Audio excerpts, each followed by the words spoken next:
Hello and welcome back to another J77 vlog. This one pretty much is in the local circuit.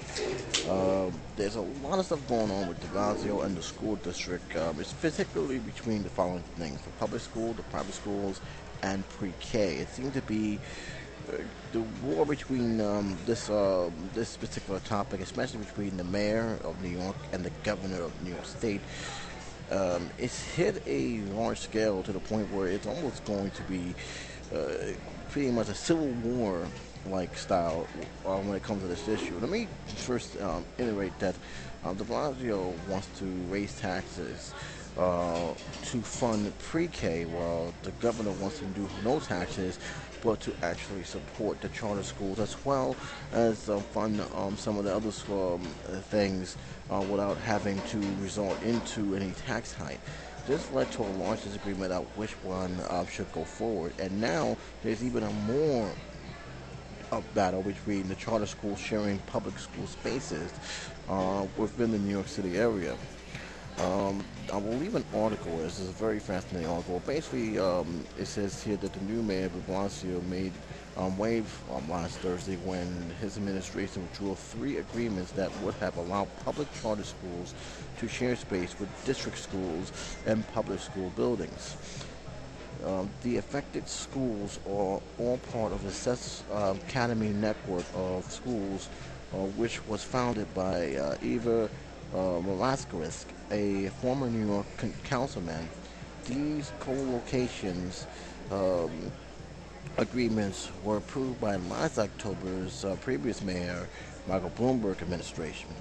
While some of the city public charter schools operate out of privately owned buildings, all Success Academy schools are co-located with district schools, according to Ann Power. The communication district for Success Academy, the network sees this as a civil rights issue. Our parents shouldn't have to pay rent. Our students are public school kids. Indeed, while public charter schools are free from some of the regulations that district schools must follow, they are still publicly funded. And I'm gonna stop here for a moment. This is where the big thing is between having charter schools share public school spaces, having public school um, be strangled by some of the policies that's required by New York City, while charter schools really don't have to follow some of the policies, and there's pretty much an unfair advantage between that. Um, Honestly, I didn't even realize the success, which is a big charter school program in New York. It is very, very big. They advertise a lot within the five boroughs. I didn't realize how that they was actually sharing space with with the public school district. I thought they had their own buildings or had taken over buildings that used to be public school buildings, but was converted into charter schools. So there's a a little bit of surprise here. Uh, this is something that has also been a big thing between union workers of the public school, feeling that the charter school are trying to take full control of the public school, or basically public versus private sectors in that regards. In this article, I'm going to read the second paragraph. It says, De Blasio and others have argued that the abhorrent arrangements among the amount to giving public charters a free ride. He basically don't agree with this. Lou Cassidy, executive director of Albert Einstein Institute and former vice president of the New York Teachers Union, suggests that it's about more than just rent. Even Monson schools particularly in an honors case, every school is co-located, and as a co-location, what they get for free is not only the building, but the facility itself. Not only the space that up to code, etc. They get food and janitorial services. Hmm, interesting. I'm gonna go to the next paragraph. It says, when asked about these costs, Powell noted that the public charter school receives $13,527 in public fund for each student. Traditional district schools receive just over 19,000. 76 in public fund for each student. So there you see where this pretty much all amounts to. In response, Chelsea noted that the city independent budget office has calculated that the gap in the public funding may be somewhat narrower than in recent years, and may slightly favor public charter houses in public buildings. They also found that public charters paying for private facilities receive significantly less per student fundings than district public schools. Charter advocates have disputed the IBO analysis, arguing that they don't take district schools' large pension costs into account. This is again, this is something that has been a huge issue, not just this year, but over the years. Bloomberg has stated his feeling towards the charter schools and the public schools. Parents have stated their feelings towards the charter schools and public schools. And not too long ago, about 48 hours ago, there has been a big demonstration, and the demonstration rally between pre-K, which has been de Blasio's biggest thing that he wants to have, versus the charter school, which Cuomo do favors, has pretty much told a tall tale. I'll give you a perfect example. If you look at the Post article as well as the Daily News article, if you link down to them below, you will find a larger group of people favoring charter schools and a very small group favoring pre-K. And that is that's a very big tall tale, and I think that de Blasio, for the most part, he needs to take a look at that for lots of reasons as followed. One, people have gotten sick of the bureaucracy of public schools. People have gotten sick of having their kids not having the proper curriculum, books, to have teachers not having the proper stuff to teach their kids. School stuff being outdated. They're tired of the red tape involving school kids' education. And charter school, although not cheap, is still relatively reasonable than most of the private schools that tuition is pretty much have skyrocketed. People actually favor the charter schools as that alternative, that next alternative for their kids to actually go. And for the most part, they have been getting results. They've been getting very fair results, more so than the public school has. And a lot of stuff that's happening in the public school is not really much of the teachers' fault as much as a lot of our politicians like to keep throwing it out there. They're all some good teachers, but you can't ask them to teach based on nothing. They have to have the equipment to work with, and they've been pretty much deprived of that to the point where they're basically teaching with basically just their hands, and that's all they got. But at the same time, people are getting tired of it, and people want that alternative, and charter schools seem to be an alternative. Where you believe it's another way to slowly make privately run schools take over the public sector, that's a whole different discussion. And I do believe that the city, as well as the state, needs to balance it out. They need to balance it out so that way one won't overwhelm the other. It needs to be a balance there. Now, as for pre-K, I don't mind pre-K. People going to pre-K. Pre-K is a good thing, especially if you want them to get ahead in terms of education. The problem with it, and I think to be honest, you seem to have missed the point about pre-K, is it is not mandatory by the state. You don't have to put the kid in pre-K if you don't want to. Raising taxes to fund the pre-K program, unless you're really going to make it like an option for them to go, to me it's a waste of money.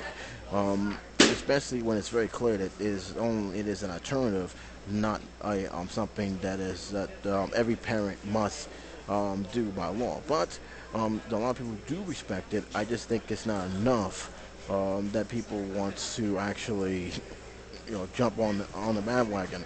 Personally, I think all the energy that he's doing with pre-K should just focus on the public school in general. Get that fixed, because that's where the main issue is. That's where the main problem is, not pre-K. Pre-K, again, if people want to put their child in pre-K, that's their discretion. I have no problem with that. But I think the main issue, the main problem, is public school. Public school in New York has been pretty much dismantled. And that to me holds more importance than anything else. From kindergarten up to 12th grade, um, there should be some more structure that will help children of all ages, of all race, uh, get ahead in today's complex world. And I think that's where the focus should be generally focused on. Um, and right now, I think the people in New York feel the same way because, again, people are favoring Cuomo's idea a lot more than they're favoring de Blasio. Not to say that Blasio is at heart is not in the wrong place. I think it is in the right place, but it's hard for a lot of people to actually say this is this is a great idea when they see public schools the way they are. And again, charter schools I don't particularly have a beef with. I understand why they exist, but I think that he needs to really look at the situation and really look at why um, things are what they are. I'm gonna keep reading here because it's very important. Um, this is also continued from the paragraph I left off. But since the nation media has noted de Blasio as one of the spokesmen for recent Democratic Party progressive, his move attached much broader attention. House Majority Leader Eric Johnson accused him of wiggling a war against kids, and the House Republican primary announced the committee hearing on the role of charter schools in pre-K education. So this is becoming front and center. This is something that a lot of people are paying attention to because of the way de Blasio chooses to go about at it. And I'm not really impressed at how he's going about it because it does paint him the person who is using the kids in the middle, whether they're just working with educators to help come up with some kind of compromise, as well as trying to fix the education period. Um, while there's nothing particularly surprising about Republican opposing opposition to a progressive mayor approach to urban education policies, their attention actually has more to do with interim parties' democratic policies. After all, de Blasio and Munster are both Democrats, though their personal and ideological differences are vast. The GOP interests in some Republicans following Kendia lead have been probing at public charter schools. The school choice program more broadly as a wedge issue with potential for causing dissensions amongst the Democrats. The current battle in New York City provides some evidence supporting their approach. And it's true. He's not feeling what Cuomo is doing, what a lot of the Blasio feel, and some of the Democrats from who's favoring Cuomo don't feel what de Blasio has done. There is no love war between Moskowitz and the mayor. De Blasio singled her out for criticism while campaigning, arguing that she has to stop being tolerant, enabled, and supported by the city Department of Education. As Kansas sees it, de Blasio revokes the co-location agreement to lay down a marker that would send a signal to all New Yorkers public charters operation. But it's a mistake to see last week public charter school fights are simply the latest twist in a personal grudge match, nor is the face-off as simple as the battle between public charter and teachers union. The union in New York City, the United Federation of Teachers, actually run its own public charter schools in Brooklyn. An article continues on saying that the ridicule between de Blasio and Moscow has at least some roots in substantive education policy disagreement during the campaign. De Blasio promised to roll back Bloomberg's administration policies on public charter schools.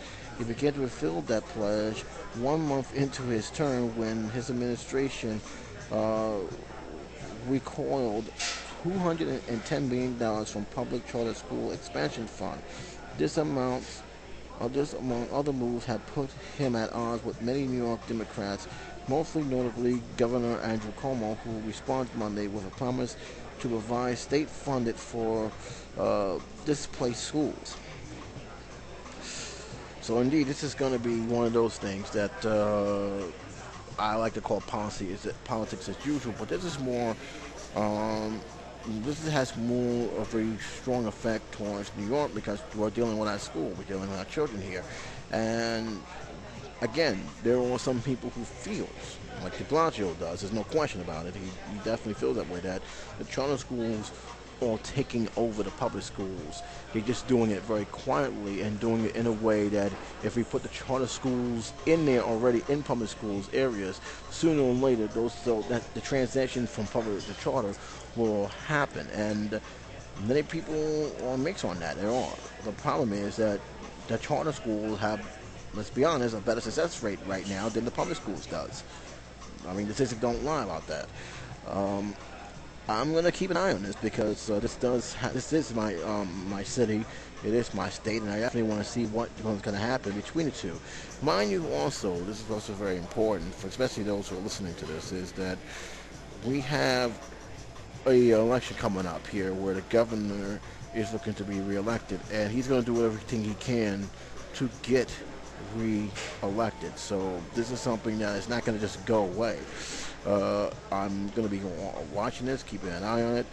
But keep in mind, I have seen the protests from both sides. Those who are, especially with the pre-K, and I've seen the people who are out rallying for charter school. And there's no question, the charter school outweighed those who was in support of pre-K by a huge margin. And I think De Blasio, despite the promise he made, and I know he made a lot of promises to roll back a lot of Bloomberg administration, which he has started to do.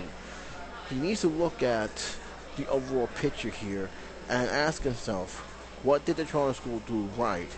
And can we actually, is it a good idea to damage the good that the charter schools have done? And more importantly, what can we do to learn from the charter school system that the public school system has actually failed in many categories? So I think that it's pretty much, you've got to look at it from both ways. But you guys may disagree. I'd like to hear your opinion on it. I'd like to hear what you have to say. This has been a long video. I didn't expect it to be 17 minutes, but it is one of those important videos that I think that, for the most part, this is what's going on in New York. But I know that other cities and other states, they have pretty much similar problems, especially if the school system is in a huge downfall. This may actually be what's going on similar, and you guys may actually have a feeling towards it. Personally, I like this. All right. They have to fix the Board of Education. The Board of Education is broken here in New York City. The public school system is broken, and it needs to be addressed. Pre-K is good, but that's not going to solve the overall problem. We have a school system that has been pretty much been drowned in bureaucracy and politics, and it's time that the officials start taking a serious look at what they have done wrong and how they can fix it, whether funding, hiring teachers that is actually are real teachers who wants to be there and learn. But most importantly, and I do agree with, this is one thing I do agree with Bloomberg, is find those who are not competent to teach, all right, and just collecting a paycheck, because there's a lot of them, and there's been a lot of them been exposed in recent years. So again, what are your feelings on this? I'd like to hear your opinion on it. Until then, J77 saying take care, be safe, talk to you soon.